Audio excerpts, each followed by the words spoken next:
Few schools today have a heritage as rich as Trinity's.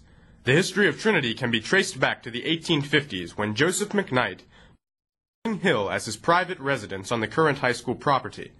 In 1867, William W. Smith purchased Spring Hill and later established it as the Trinity Hall Military Academy, an Episcopal boys' school. Trinity Hall became known as one of the best-equipped military schools in the United States.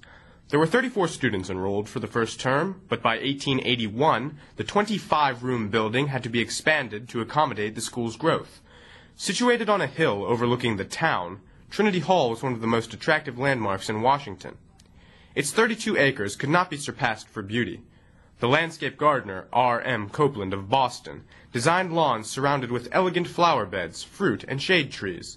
The front drive was designed so meticulously that, as the story goes, a bucket of water poured from the top of the drive would form a symmetrical circle as it flowed down the drive.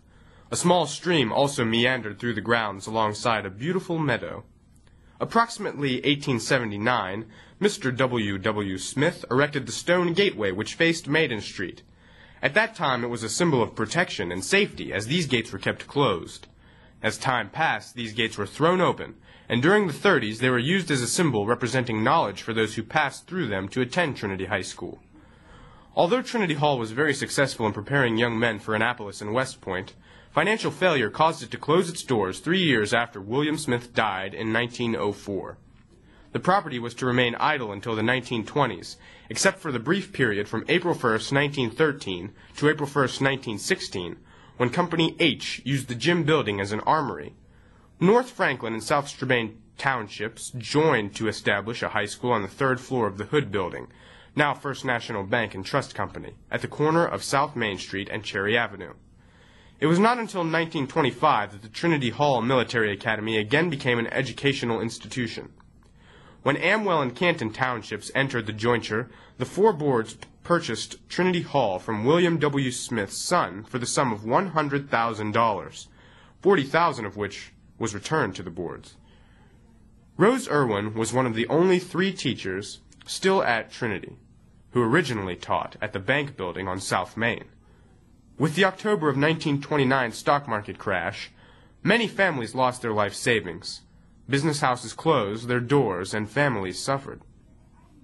In those days we didn't have things. We couldn't choose. We wore what we had. The original Trinity Hall Military Academy building, now referred to as Old Main, has served as the focal point for all further expansion.